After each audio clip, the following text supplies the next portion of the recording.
Good afternoon, Miss Wynne. How the devil are we doing today? I'm all right today. How are you? Yeah, not too bad. We are ready to go. So there is Good. a plethora of things to get into, but first and foremost, tell everyone the exciting review you've been working away at. Oh, Rag and Bowman's new album. It's out on like the 8th of May, I believe. There's a plug. Yeah, Rag and Bone Man. If you want to come to the podcast, you know where it's at. This is it. Yeah.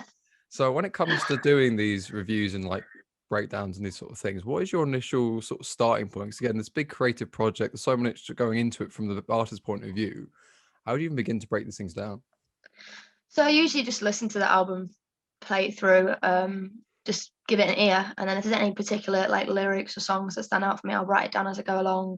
But when I give it a first play, I usually do my research as the first play is going and just look at that old work, any stuff they've been doing at the minute. And yeah, just sort of what songs that I know they did before, if they sound any different. And then it usually takes me about a day or two to do a full album review because it takes a lot. It takes a lot of hours, Hmm. hours of work. This sort of want to go into a bit more as well, because again, when it comes to artists like Rag and Bone Man, some are very emotional, some are very emotive in the way they do what they do. There's a lot of background, again, the meaning behind what the lyrics are about, the stories they sort of tell, and again, that sort of thing. Do you do much research into the artist's background in themselves prior to the album anyway, as to what their upbringing's been like, to try and get some Yeah, I sort of mean, detail? I literally just research everything. So I do everything. See what the artist's about, see what their music's about, see what their affiliates are about, see what their support acts are about, their live performances, literally everything. And when it comes to like breaking this down anyway, is it like a pen and pad whilst you're listening to it? Is it listen to it and review it afterwards? How do you like to, I don't know, take this time to Um, really, I don't know, translate Yeah, I this? mean, it depends. Sometimes I have a pen and paper. I usually use Google Docs quite a lot. So I draft a lot of things on there. Like I said, I usually just do my research, listen to give it a play as it's going, and then I'll give it more in-depth play another 2 or 3 or 4 times and just go over the songs individually. Review every single track and then pick out the ones that I think need talking about, whether that be good for good reasons or bad reasons, and then No, summarize it. this is kind of the reason we're going into this sort of detail, especially around our music-based thing and a martial arts-based podcast. Because again, obviously, you do a lot when it comes to the jiu-jitsu world outside of your journalism, and there you also train as well. And the way you can translate creativity and that passion into another form of art in the form of, I don't know, translating it and getting into different format is an interesting way to receive that information. In regards of building a format for a review, I want to say, regards of a template, a layout, is it a sort of a surface level thing? Then it's in more detail. Is it certain themes? Like, how do you But I translate think as such? it depends on the artist, to be honest. Like, and it depends on the album that I'm listening to. Like, there is a certain structure I sort of follow in a sense. Obviously, like key info at the top when the album's out, who the artist is, whatever. Then go a bit more in depth in the middle, and at the bottom have some sort of summary as to basically like a miniature review as to what I've said up above. So if people can't be asked to read the full thing, just scroll to the bottom, read the last 100 words or whatever it is. But yeah, no, I don't really have a structure or a format as such. Like I have a sort of structure, but I just go with the flow and see what sounds right, see what sounds good, see what sounds fitting for the review.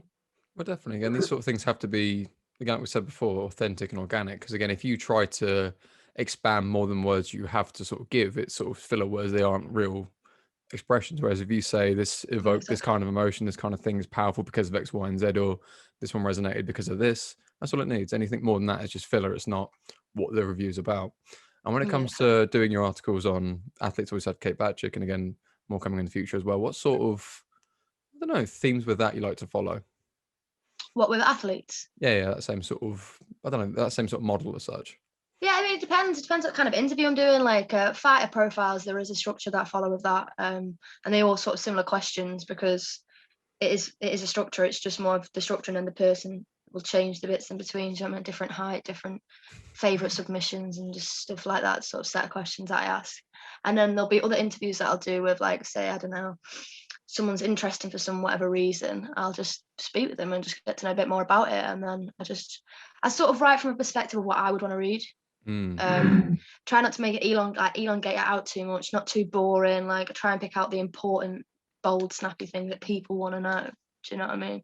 Rather than doing like a 3,000 word article just full of filler words and just boringness. Do you know what I mean? If boringness is even a word. I think it's a word. We'll go with it. We'll coin that word now. And this is sort of half the point, though. What you said there is absolutely spot on. This is a huge thing in my podcast and a lot of people's creative projects. It's something you want.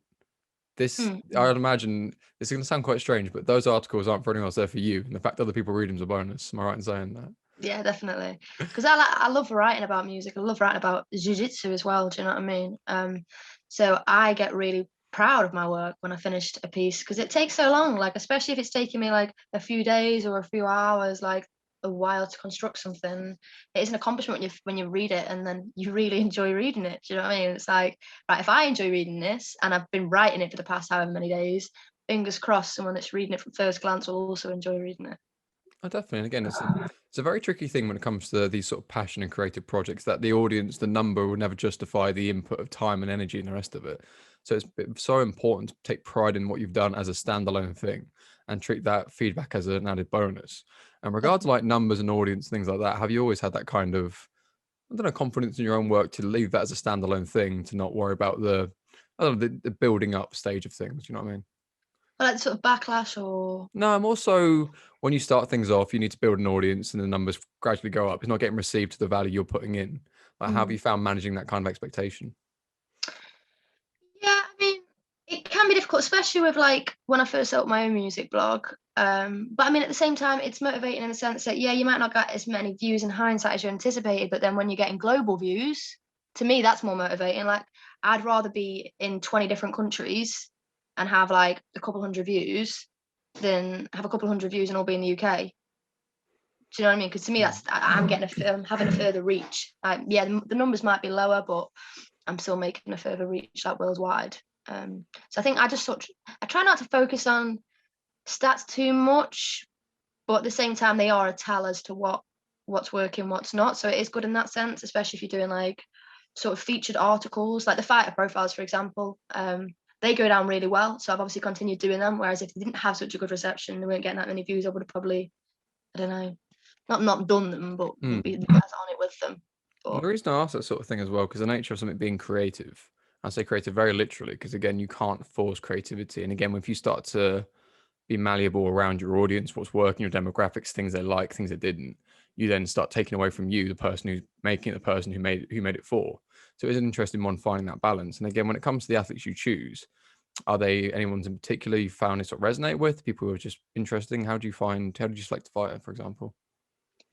um I don't really know. Like, I think there's just so many fighters out there that are so good. Like, I just watch events and like I pick my favorite. Do you know what I mean? Even if I don't know who they are, I'll be like, I like that person, whether it's their little backstory that they've told in the thing, or like, I don't know, like how many years they've trained for, like other people they've competed against. Like, I think there's so many different reasons to like different fighters. Um, but yeah, obviously Kate Batchick, she's brilliant. She's solid as a rock as well. Mm. I like the sort of small, like feisty women. I think they're wicked. And like people like Claudia Doval as well. She's really cool. I love watching her fight and stuff. And obviously Fiona Davies. But this is sort of the point as well, and the nature of why this is so important. Why I'd like to have you on for this podcast, especially, is because women in the sport from similar sort of builds, origins, wherever they're from, it's hard to find that example to find, okay, can I do this? I don't know. Obviously, you can be your own example, but a lot of people need that kind of reference point. Okay, oh, Kate's done that. Oh, Fion's done that. Oh, wait a minute. I'm not a 6'2" fucking hairy man. I am, a 5 foot girl who likes to be feminine as well. But look, I can actually Yeah. still strangle people. Look how Yeah. wonderful both worlds is. But again, as much as it sounds very trivial and sort of flippant, like the way I'm saying it now, it is a very overwhelming thing. Like regards of you training jiu-jitsu off the bat, how did you find that initially going to a gym? Obviously, it's a very male-dominated sport. Yeah, well, I think with me, like I was quite lucky in a sense. I was brought up with my dad and my brother, and I was brought up in quite a male environment anyway. I've always had male friends, like just always, it's always been that way. So when I wanted to start jiu-jitsu, it was sort of a no-brainer for me that it would be mainly guys there, and it didn't really phase me anyway. Then I rocked up there, and I think there might have been one or two girls there, and that surprised me in a way. I was like, oh, there's actually girls here, kind of thing. Everyone was really nice, really attentive. I was getting things wrong. People come up to me and help correct me and stuff. And I just like the feel, like I like the vibe. But then I feel like for other women that maybe I don't know, don't get on with men or like are a bit scared of them or whatever, that would be really, really intimidating. Going into a gym for the first time. and obviously not knowing what to expect. I don't think anyone knows what to expect when it comes to actual fighting jiu-jitsu. But yeah. With that as well, something I like the way you've answered that is you didn't give the, oh, I was really scared, but overcame that sort of thing. You gave an honest answer that, do you know what, from my upbringing, it wasn't that much of a big deal. And I've got so much more time for that as well. People always try to play that story of, oh, it's really hard for me, I overcame this sort of thing. But if it wasn't in certain areas, obviously other areas of your life, you're going, people are people, they're Yeah. not going to be all nice and easy. But again, to be honest about that kind of stage, because some people aren't that, it's not that deep, but some people it is. And that's the important thing with that. But no, with that as well, being coachable is something so unnatural for a lot of people. Like saying they're taking that positively. I'm here to learn. Like, albeit it's okay, so it sounds really stupid. Day one white belts. Some people are so uncoachable. It's like, okay, you're here to learn. How can you already think you're right? Yeah. Yeah. With me, I was just sort of like, I was seeing all these people do all this crazy stuff, and I was like, I have no idea what I'm doing. I'm so out of my depth. So like the second anyone jumped to like help me out, I was like, oh yes, please, thank you. Do you know what I mean? Regards of your learning from the word go to where you are now, how do you learn? Are you more reps on reps on reps? Are you inch by inch details? What do you like to do? How would you like to take in that information? In terms of like being coached and stuff, I think it's just better to work on individual areas for me. Like that's how I work best. Like I'd rather do like a lesson of being like, right, we're learning on side control, or we're doing knee shields today. Do you know what I mean? Or we're focusing on, I don't know, like mount, like escapes from mount or whatever. I prefer to do that because then it just stays in my head rather than like, I find it confusing when you're flipping from bit to bit. Like a gym in Manchester, they used to do a month on one thing, and that really upgraded my game because like knee shields, I didn't even really knew that much about knee shields at the time, and they did a whole month on them, and now I use knee shields like all the time. Do you know what I mean? Great for like guard recovery and stuff as well. I absolutely love specific rounds. It's so game changing because again, it's not even so much it's not so much the drill, it's more the isolation that if you have an open spar, you might be in that position at some point. But if you're doing Yeah. rounds and rounds and rounds and rounds, when that position comes up, but not only when it comes up, you opt to go there in the first place. Again, you've got the reps, you've got the reactions, and again, you build that game around it. In regards of establishing a game for yourself, and obviously doing a lot of specific rounds there, do you have quite an open style? Do you have certain things you sort of habits and preferences you go towards, like regards of how you roll? What, just in general, like how I Yeah. roll in general? Mm. Yeah. So I'm quite a close guard player. I do like to play close guard quite a lot. It's just because I find it so easy to snap back. Like I can get out of any position, just get my close guard back. So why not? Like I can also work with positions, like sweep a lot into mount kind of thing and get sub from there. But that's like my main gameplay. I love just playing with half guard and open and close guard and stuff. Because it's difficult, especially when like where I'm smaller and I often more than not fight against people literally twice my size. Like playing close guard, like it's hard for them to get out. So why not? Like, why am I going to try and do side control when they're just going to literally just brush me off them? Do you know what I mean? This is always an interesting thing, especially people who haven't got the size advantage. They opt for guard instead of trying to wrestle and take the bottom position in a more detrimental place, and then you start to build. One thing I like the way you said that is the first thing you said was a sweep to get to top position, and again, it's not I'm sat on bottom, I'm a filthy guard puller. Sorry, I've got Yeah. reactions. Again, you've got certain subs, but no, you're not complacent, and this is a positional thing. And again, even just habits in general. Like if you're playing bottom, it's all good, but like you're still on bottom until you get a sub, you're sort of losing. But again, positional wise, top position, again, transitioning. It's a nice way to sort of perceive these things. Regards Yeah. of, do you do many like comp sessions at gyms you've been to? Is that something you prefer? Do you ever do that sort of specific comp training opposed to Yeah, we trying? used to do Shark Tank and stuff at my with my old coach. That was fun. I did it last night actually. Someone's birthday. Social distance, But obviously, within the yeah, rules. yeah. This is pre-COVID this Just go in for conversation. 60 seconds, do you know what I mean? Just tear someone a new one. But yeah, no, I like competition training. It's fun, like especially Shark Tank, like absolutely knackers you out, but like it's good fun, do you know what I mean? And again, it's like with jiu-jitsu, the whole ego thing. Like if you're Shark Tanked, it's not really like a pat on the back if you manage to get a sub on someone that's been Shark Tank like 6 other people before you. Do you know what I mean? Like I don't know. I like it. I think it's fun. One of It's the funniest things about getting tapped in the gym, why people make it such a big thing when it's not, is like if I tapped you when we're drilling versus I tapped you in sparring, they mean the exact same thing, which is nothing. Like you make it more valuable than it is. It's like, Yeah, but right. it's just like you can, you know what I mean? You could be like probably a blue belt and tap a brown belt, like just out of pure luck. Just your arm just fits in the right thing, you manage to get a choke on. Like, it's not a big deal if you get tapped. It's just a way to learn it. Like, oh, you got tapped in that position, all right, let's not get tapped in that position again by that person. Do you know what I mean? Like, Wonderful to say. they Well, make again, when you're like getting tapped, that essentially is you made a mistake, and the more you linger on those mistakes, less you can progress. And when it comes yeah, to making definitely. mistakes, regards to your vlogs and things like that, have you made any sort of, I don't know, public mistakes, or your mistakes have always been like things you caught yourself out on and things like that? Um, I don't really think I've made that many mistakes because I try and be careful with a lot of stuff that I write, in terms of that I do my research. So if people try and counter me with it, the facts are there. Do you know what I mean? You can disagree with my argument, but it's valid. I actually saw a piece this morning, a music piece, and that's had really bad backlash because it's just not facts. There was no facts involved. Like, it was an opinion piece, but nothing. You know what I mean? There was no actual argument there. It was just like some verbal diarrhea, basically. But no, not really like any big mistakes that I've made. Like, I've had backlash, don't get me wrong, but not really any mistakes on my behalf. I've always covered my own back. The reason I asked that sort of question, because again, when it comes to jiu-jitsu, coming in as a novice, it's new, it's fun. I make a mistake, I haven't got any bias, I didn't expect anything.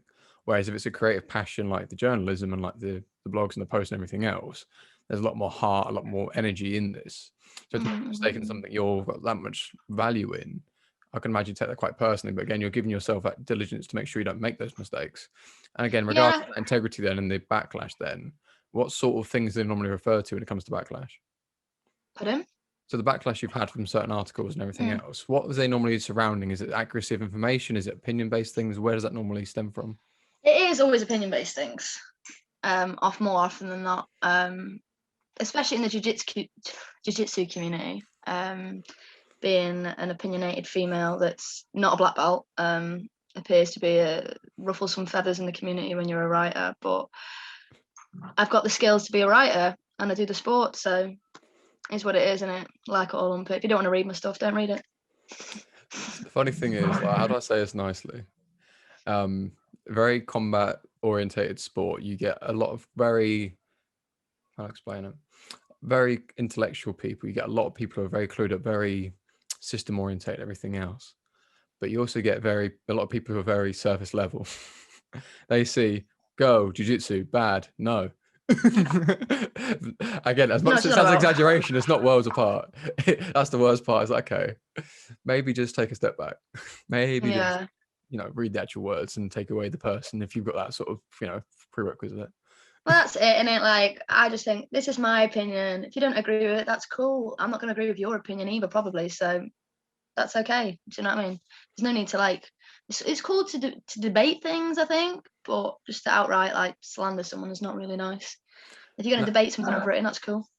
Now, this is going to sound quite abrupt, but it's not meant to. If your blogs are your opinion, why do you give your opinion across on that public forum? What is it about your opinion you feel is valid to share? Yes, I'm going to sound as it is.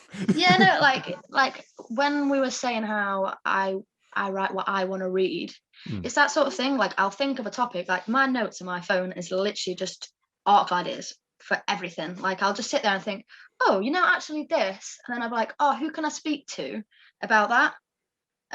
So now a lot of my jits stuff is more interview based. I'm going to do one.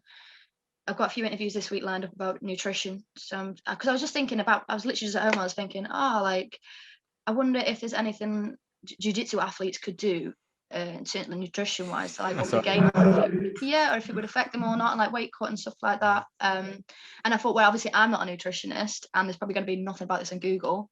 We have to find some people. So I found 2 nutritionists that also are purple belts in jiu-jitsu. Big up Dean Kirk. Yeah. So a bit of context on Dean Kirk as well is he is my nutritionist, most of BST's nutritionist. He's Cal Pacino's nutritionist. He's a busy boy. He's a very busy boy. But again, he's a very good person, because for people like Dean, I've got a lot of time for is a lot of qualifications, a lot of understanding, but what he says is all he needs to say. You get the people who overcomplicate things to try to show you all their value, which is, a bit of an insecure thing anyway, but a lot of time for Dean. Big up Dean. Nice. But yeah, so I just feel like people want to read it because it's a topic, that a general thing. Do you know what I mean? It's like how I do the sex ed stuff. Like, I started doing that because I was like, what's the thing that everyone like is into but don't want to talk about. That's what I try and do. I try and talk about the stuff other people either don't talk about, haven't talked about, or don't want to talk about.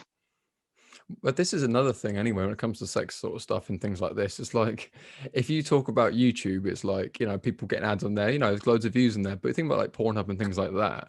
It's think the amount of traffic on those sites and no one speaks about this thing. Is like, why is this such a prevalent thing in Taboo society, subject. but no one wants to talk about it? I think as much as like, Yeah, you know, people keep their own business to themselves, it's like, you know, legit.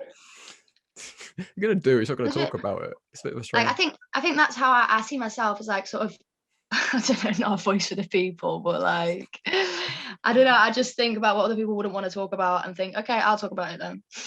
No one else is going to talk about it, I'll do it. Regards to like the sex ed sort of things like that, what is your main goal with that? Is it more I think it's more context to just to people being normalize it. misled? Oh, sorry, go on. Yeah, I think it's more just to normalize it and to make it less taboo and make people feel more open talking about sex and like just engage in conversation. Like I'm very happy to have casual conversations about sex over a dinner table. I don't care. But a lot of people like straight away you mention the word sex and people are like, ooh, I get a bit squeamish or a bit weird, or you mention boobs or periods and it's like, come on, we're adults. Like we're not 10 years old, find out about this for the first time. But yeah, mine's more just to open a conversation more about sex and just be more open, because I think a lot of people struggle, especially with issues around sex on their own, because they think they're weird or they're afraid to talk out about it. It shouldn't be that way.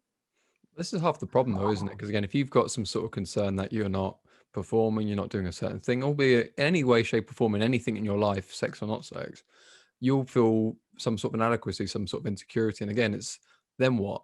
Then what does that prevent you doing What do you do? further down your life? And again, it's so concerning the fact you can't say, this has happened to me. Is that normal? First of Yeah, all, to what a the fuck is friend, you can have a normal? conversation. Yeah. That's the biggest thing anyway. What the fuck is normal? Yeah.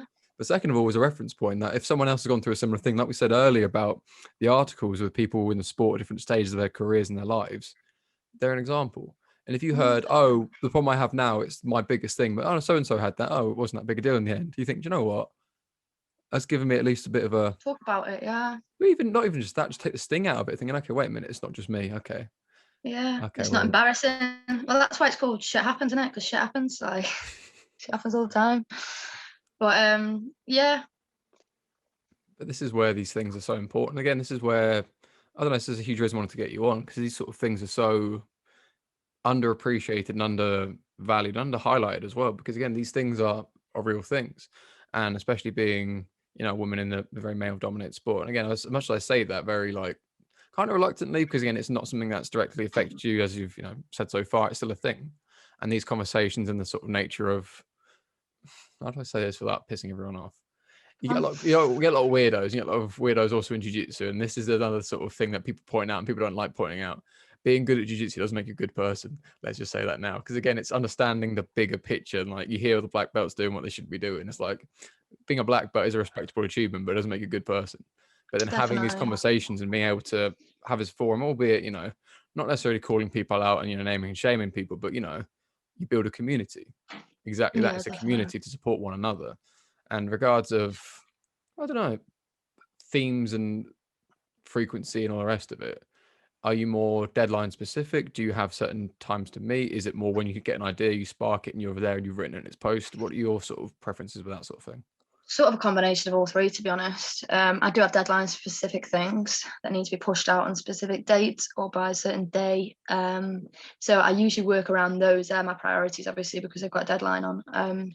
Other stuff I just work on in the meantime. Like I've literally just got loads of side projects going all the time. Whether it's just drafts on Google Docs or a note in my phone, like of a title that I'm thinking of writing about. I'm just, I don't know, my brain's just always working. It just doesn't stop. Do you know what I mean? So I've just got ideas all the time that I just write down. And then, yeah, just try and prioritize my work, push out the ones that need getting out, and then start on the other ones in the meantime. Just try and draft as much as I can, because then I've got starts to things rather than just like a title that I don't delve in on. Do you know what I mean? What you just said there is absolutely perfect. And I'll make this very, very clear why that's perfect. A first draft is the best thing you'll ever do with anything. Because again, the nature, especially the creative projects, is I know what I want. I don't know what it's going to look like. But if I make something, I know what I don't want it to look like. I want to take that. I want to change this. I want to do that. But people don't get to that stage and think, okay, I can't make the finished product. Thinking, well, you can get started. You can try something. And again, the draft is what it is. It's the draft. You sort of say, okay, I'll write this wording out for what I want to say. doesn't quite read right. Let's change that. Let's change this. Let's change that. And Mm-hmm. look, then you'll get at least a step closer to what you want. And again, it's so hard to appreciate that. And one thing I wanted to really go into now is more that management. Because you said about using your notes quite a lot when you get these ideas. Do you allocate time to do certain articles? Is it sort of sporadic when you find time? Do you make time? How do you deal with this sort of stuff? Yeah, so I try and I do one article a week for Grappling Insider. I usually do that on Thursday or Friday. So I always try and make sure I've got one pushed out around that time every week for Grappling Insider. And then the other ones I just try and fit in when they're done, and obviously if there's a time schedule on them, try and get them pushed out prior to the time schedule. But yeah, no, I do loads of drafts. Like all of my stuff's drafted. Like there's at least 3 drafts for everything. Because I put down all the info, like literally every single bit of info about whatever I'm Googling or was trying to research. And then I'll go from that, cut that down, and then keep cutting it down and just keep cutting it down until it's literally just the key information that is there. And the stuff that you want to read, do you know what I mean? Like rather having to read through all the bullshit. And this is sort of the point, though, so that the Occam's razor can take away like the bare minimum you could say to say exactly what you mean. Then you get the whole Nietzsche thing, which is so arrogant and such a fucking big dick energy comment of I say in a sentence what people can't say in a The whole book. what thing? Friedrich Nietzsche, he's got a quote. It's the most arrogant thing ever, but it's so gangster. It's I can say in a sentence what most can't say in a whole book, and I think, and they can't even say it in the book, and it's so like, yeah, because if you can really lean out what you're saying and just get it done in a sentence or whatever else, is the more It's true. significant Everyone what wants you're saying. concision, do you know what I mean? Like no one wants you to be beating around the bush. Like if I'm reading something, it drives me mad when like I'm trying to think like, right, okay, where's the point? Where's the point? Like if you read something and it's like it says a question, and it's like, right, okay, I wonder what they're saying about that. You click on the article and then you're just reading it and it's just crap the first 5-6 paragraphs. And it's like, when are you getting to the point? Do you know what I mean? But to me, I like it just to be, I like someone to want to read the entire piece. Like I always do my little conclusion in case those people just want to go skip down the bottom and read what the summary is.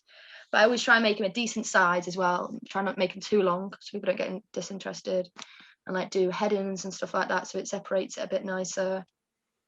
And it's just a better user experience, really. Do you know what I mean? In terms of like viewing the article and stuff. Well, definitely, this is a huge thing because there's always that bias that I wrote this. This is already gold. It doesn't matter. Everyone's going to read this as my value of wow. But people are very in the social media age of here and now. Critical. 6-second vines and 10-second TikToks, whatever it is. I don't know. I'm not it Need to down be with the quick kids to the anymore. point. Need to get on with it.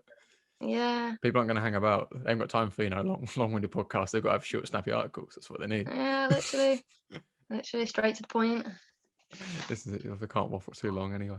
But this is an interesting thing. When it comes to you finished your article, are you the one who reviews it yourself? Do you get a second party to review it before you send it off, or you just checked it so much you've got confidence? It depends who I'm writing for. Some places have editors, so if they've got an editor, I'll send it off to the editor. They'll give it a proofread and then give it a go ahead. But I've never had anything like massively changed at all. Did have one time, but I confronted him about that issue and then it was resolved and didn't happen again. Because obviously you write something, like if you're sending it off to an editor, all they need to do is to proofread it. They just need to read over it, and if there's any sort of little mistakes, get rid of them. But then when people are rechanging your entire sentences, that's no longer your writing style, then it's not you, is it? And I think everyone should feel in their rights to not complain about that, but like bring it up. You know what I mean? If you're not happy about that. It's the whole Theseus' ship, though. You're familiar with that story? Pardon? Theseus' ship. Pardon? Theseus' ship is like Greek mythology. Theseus' ship, no. So essentially, it's a big boat, and then a plank is replaced or something. But then at what stage is it still the same boat? You change this, change the other. The more flippant example I use is Only Fools and Horses. That Trigger's had the same broom for like 20 years. It's had 5 new handles and 7 new heads. Because it's not the same broom at that point. And it's like, how much do you change? That's not the same thing. Like, is a sentence, what weight did that have? How much of that is still you at that point? It's just basically the editor's taking your words and putting it in his own. You know how you take your friend's homework and like make it slightly different so it's mine? Yeah. But the thing is, though, it's frustrating when like if the editor's name is not on there, because then people are reading that at face value as what I've written. Do you know what I mean? Because my name's attached to it. They'll never even know that it's had an editor onto it. So yeah, that's sort of an issue in that sense. But what was the question again? What was I it? don't really know, to be honest with you. We just like to waffle and see what happens, really. But again, it's the whole thing about the integrity and you're being represented. Because again, as much as it is their version, because again, if you're there's a whole thing with this. What is it? It's when you're a face of some sort of media, you've got to have a certain lens. You've got to be a certain level of professionalism in line with their ethos to then present to them. So then you then have to compromise some of your morals and values to then project their view across. So there's that whole back and forth of, is this my art? Is this who I am? Or am I being filtered a lens and censored? But even then, it's Yeah, not that deep, it's not a political thing about, yeah, we're yeah, getting, yeah. this, that, and the other. It's just, And to be fair, I've been quite lucky in terms of the articles that I've published. Like, I've never had one rejected. Like, I've never had an editor turn around and say, "No, this isn't a good idea. We can't post this," or "This is too controversial," or "I don't think that will break in any views," or anything. Everything that I've written has been posted. So, if anything, hopefully that means that I'm doing something right.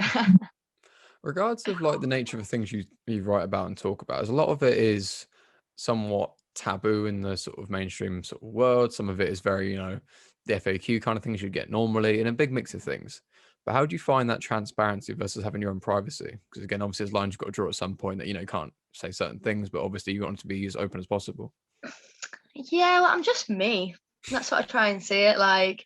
I'm just me. If you don't like it, then see you later. Do you know what I mean? Like, if you think I'm too opinionated, or you think I'm too bold, or you think I'm wrong, then you don't have to listen to me. You don't have to read my stuff. I'm not. No one's forcing you. Do you know what I mean? And it's the same, like, especially with the sex ed stuff. That's why no one does it, because everyone's so worried about interfering with their potential personal life and judgment and stuff like this.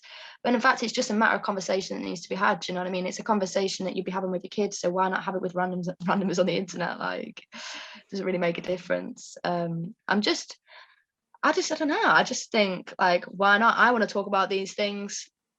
People clearly want to read about these things, so why not?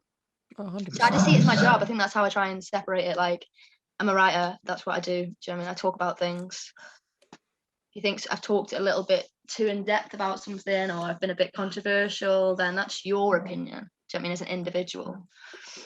But Oh, definitely. And again, why I ask these questions is very sort of, I don't know, deliberate. Because again, there's a nature of trying to be the most authentic person you are and trying to be yourself and trying to get that across. But also, it's like the name and shaming, but not personal experiences. Again, having that kind of you versus what you portray, and that kind of, I don't know, that kind of brand, I don't know, it's branding and everything else. Like, how do I explain it? Again, it's you versus your professional self, and then that kind of disparity between the two. Like, it's an interesting trying to keep that in check. But I like the way you're saying it's just you and things you want to talk about. And this is why I feel these things are so important for so many reasons. Because you think about how you get better. Say with jiu-jitsu, keep it on brand. You make more and more mistakes. You try different things, you ask different questions, and you make more mistakes. There go, you correct them.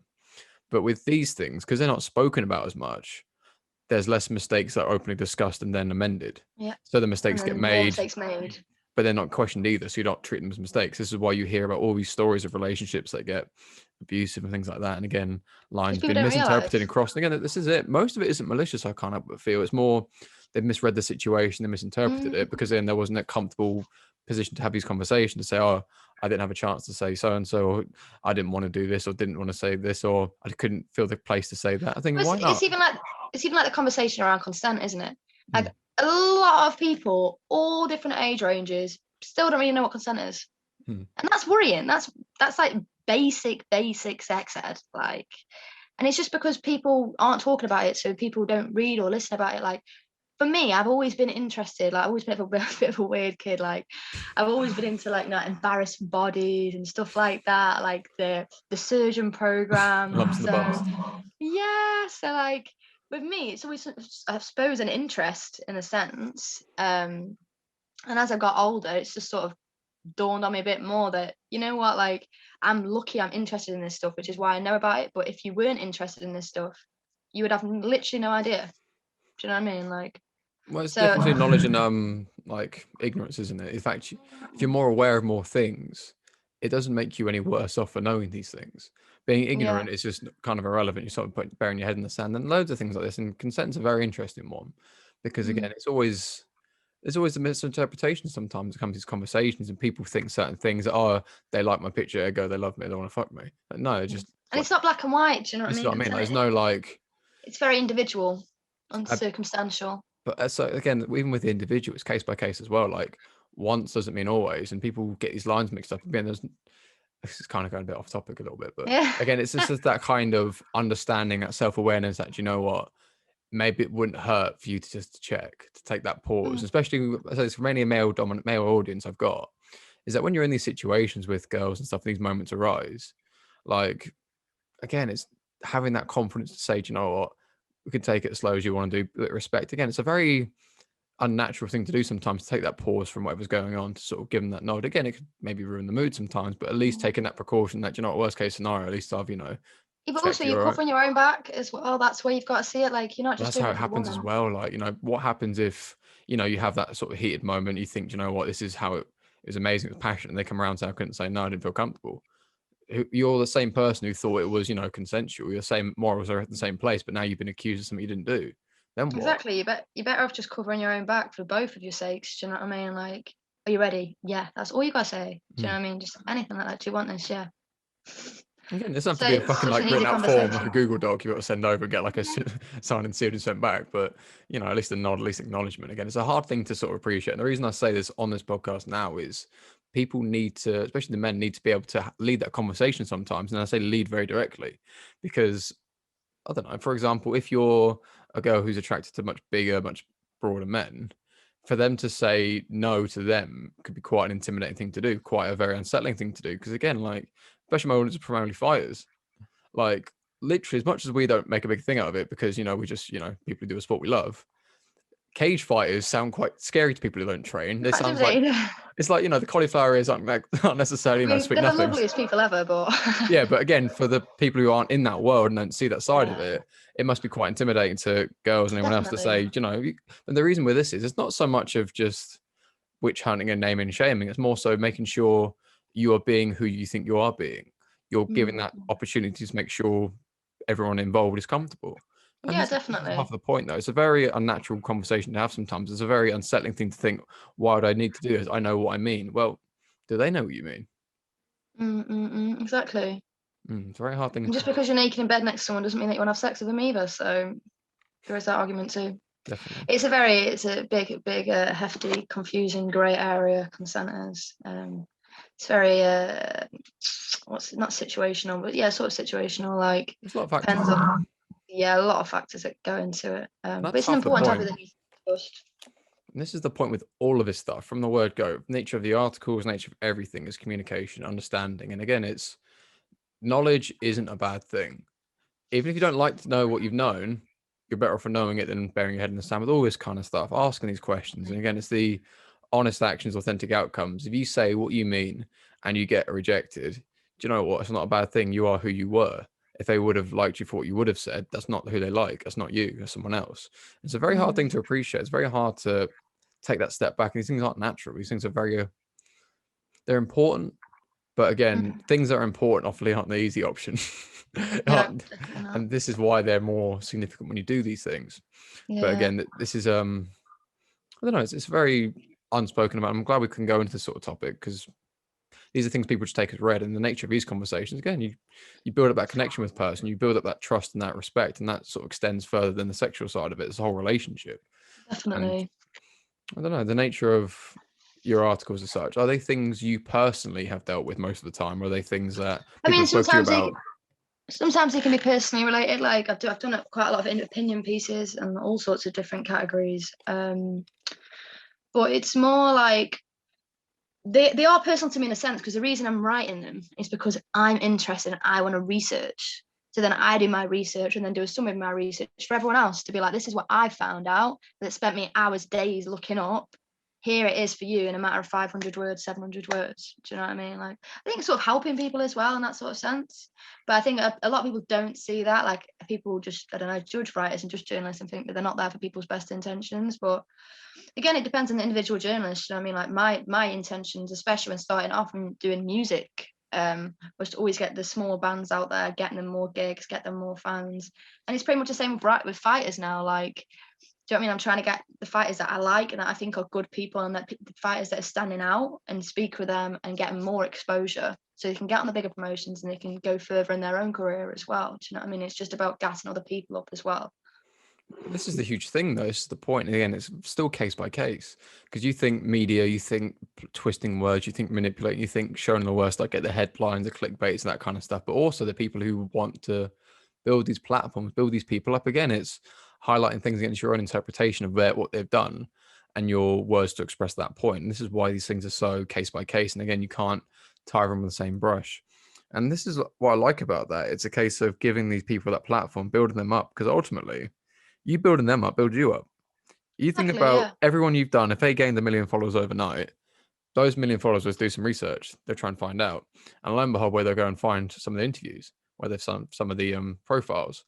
Lo and behold, you've got more clicks on your site.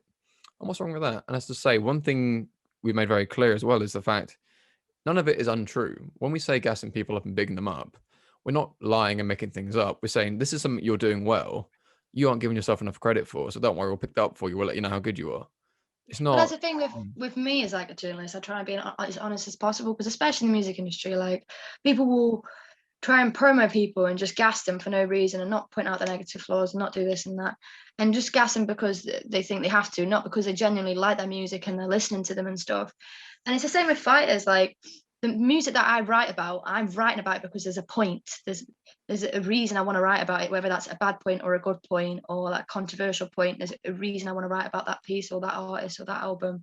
And it's the same with fighters. Like there's a reason that I'm reaching out to certain fighters, because I think they're good, or maybe they're getting really big and they deserve that little extra bit of a push. You know what I mean? Like maybe me doing an article on them won't get them any exposure whatsoever, but it's still out there. Do you know what I mean? It's Even still a step good. before that, I tell you what, doing that is so important to. It gives them the nod themselves that, you know what, I'm worth the article, I'm worth this. Exactly. And this conversation we had the other day about this sort of thing, where our platforms are relative to us and what we're building anyway. We have got our feet on the ground. We know what we are and what we're building. When people say, I don't think I'm in a place to be on your show, your podcast, your reviews, anything else, it's like, why not?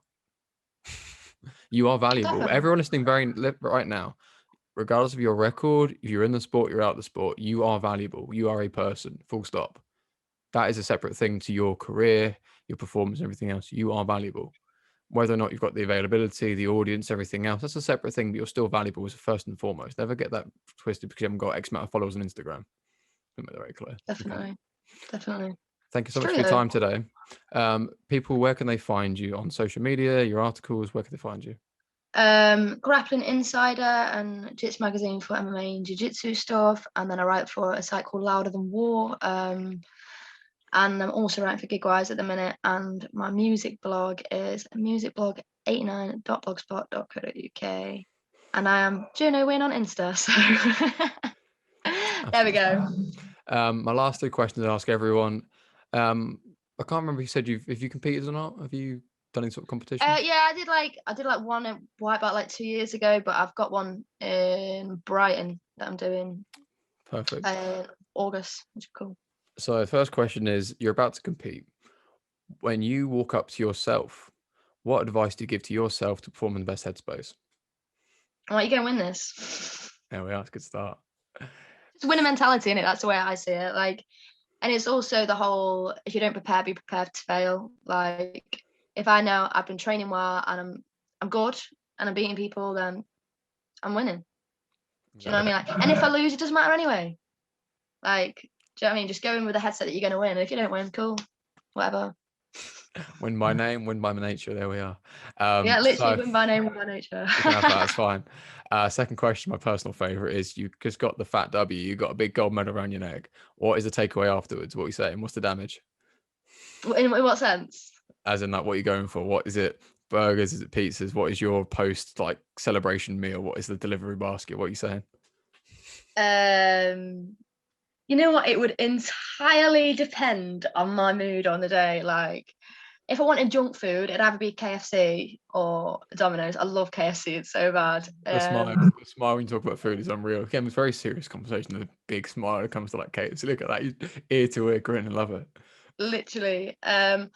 Or I do eat a lot of fruit, so I think if I felt a bit like after comp, I'd probably go get some watermelon or whatever, and definitely a can of Coke, can of Coke or Lucozade Orange. Is it just a full fat Coke, you diet Coke, Coke Zero? What you saying? Oh, full fat. It's gonna be full fat Coke. Do you know what I'm saying? The first couple of sips definitely, but after that, it's like, okay, this is getting heavy now. This is getting. I'm pretty sure I had a problem with Coke. Your Coke problem. Coca-Cola. That's an expression, isn't it? That's a problem to have. A while back, so I'm having to try and cut down on it and just drink water, because it's not good for you. So let's be honest. Yeah, I'll talk quickly. And the last question is advice to day one beginner in say jiu-jitsu, for example, for now. What rule of thumb do you give them to get started on the right foot? Just take all the advice you can get and figure out if you like it. Like I knew straight away I liked jiu-jitsu, and I think a lot of people, like, they join it and they want to like it, so they force themselves to keep going, but they didn't actually enjoy it. I think just figure out straight away if you enjoy it or not. If you enjoy it, keep going back, accept as much help as you can get, ask all the questions. Like, what was it you said the other day about asking a question and be a fool? Oh, it's Confucius. Yeah, ask a stupid question, you're a fool for a minute. Never ask it, you're a fool forever. Yeah, that's it. Yeah, literally that. That's what I'd say to someone starting jiu-jitsu, and especially women. Like, don't get put off by the men. I know it's easier said than done. And if there's a female in the class, just pair up the female. Just go make her your partner. Like, it's not that difficult. Definitely. Thank you so much for your time. Be sure to check out our sponsors. You've got the English Hypnotist. Again, when it comes to the mental side of everything, whether it's development work or it's building yourself back up again, Rich is absolute game changing. Again, I'm using him for this camp, and it's just a very underappreciated thing. Again, I can never express the true value he can give you. It's a very case by case thing, but English Hypnotist definitely worth a shout. Good performance nutrition, Dan Good, former professional MMA fighter, runner of a very successful business, good performance nutrition, and also Dan Good conditioning. Very people orientated person, first and foremost. Very people orientated. The business he's done now with the supplements, again, growing business, the products themselves, affordable, good quality, they mix really well. Again, even on surface value, if you don't know him, don't know me, it is good, affordable protein. It mixes well, it tastes good. I have it every day. I wouldn't have it if I didn't like it. Even if it's my mate, I wouldn't have it. I'm just going to say that now. But yeah, thanks so much for your time. Also, we've restocked fisticuffs.com website for the stock. So yeah, get your nice rash guards, get your hybrid shorts, and keep being you. Thank you so much for your time.